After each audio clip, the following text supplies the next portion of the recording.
Apple Knocker Radio. So you kind of put that to rest. But could you just explain a little bit about your own experiences with Ouija, your own interest in Ouija, and your final takeaway of the Ouija board?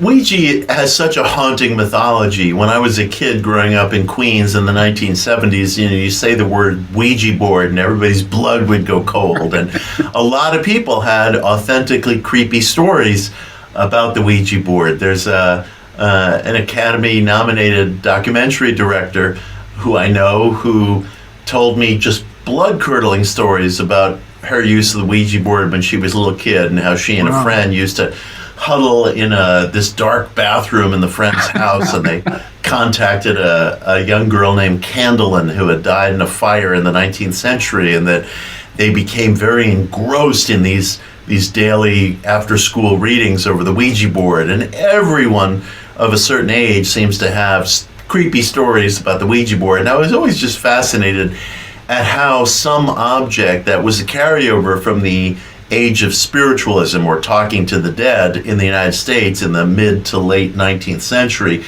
could be shrink wrapped, put in a box, barcoded, put on the shelves at Toys R Us or wherever, and yet its mystery was untainted. It still gripped people's fears and imaginations, and I really always wanted to know where it came from, how it became popularized. And I was always curious about all the creepy stories. I have used the board. There was no levitation or, contacting of Captain Howdy. Not that I'm aware of, at least.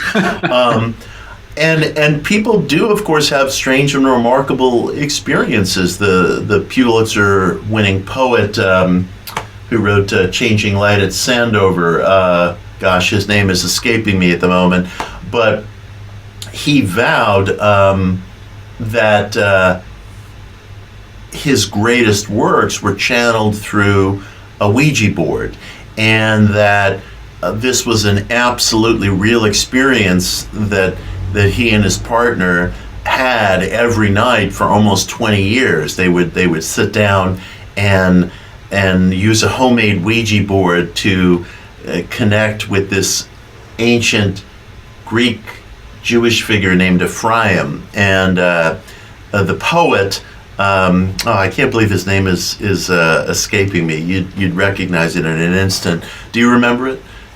No, actually, I've been trying to think of it as you're talking. Yeah, it'll come to me.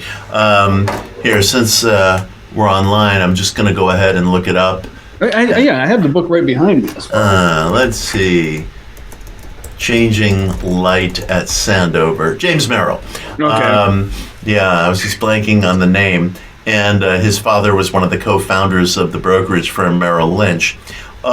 So Merrill vowed with total ingenuousness that he and his partner David Jackson sat down at their kitchen table at their home in Stonington, Connecticut, and with the help of a homemade Ouija board, basically constructed the epic poetry for which Merrill had won the Pulitzer.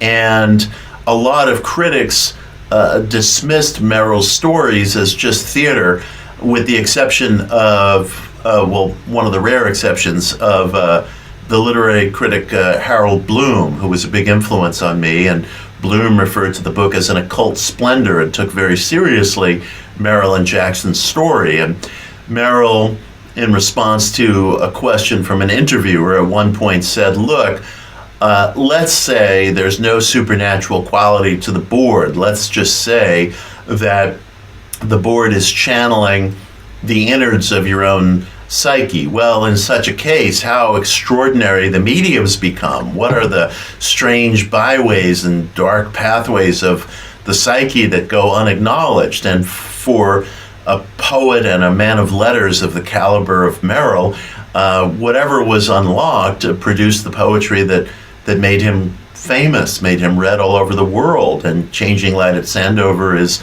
as I regard it, one of the greatest works of modern epic poetry ever written. So Ouija is not just a toy that belongs to pajama parties and basement playrooms and, creepy stories that kids like to tell one another. But it's had a very strange and lasting impact on our culture. It's had a strange and lasting impact on other cultures.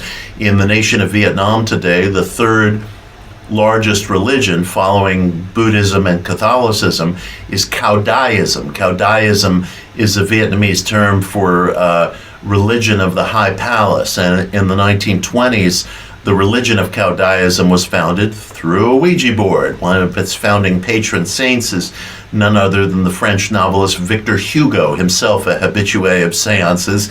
And the founders of the religion of Cao Daism felt they were contacting Hugo and other ghostly figures through the Ouija board, and they founded their religion based upon it.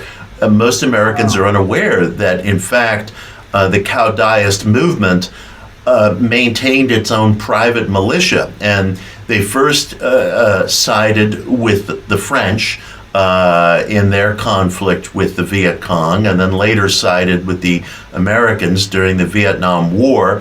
And the Cao Dai, members of the Cao Dai religion and their private militia were actually U.S. allies until the very, very end of the war in 1975, at which point they were forced underground. They were among the U.S.'s most stalwart allies, and their religion, say what you will, came through channeling what they saw as spiritual messages by way of a Ouija board. So these strange little objects, these novelties, can have a much richer history and impact than first appears.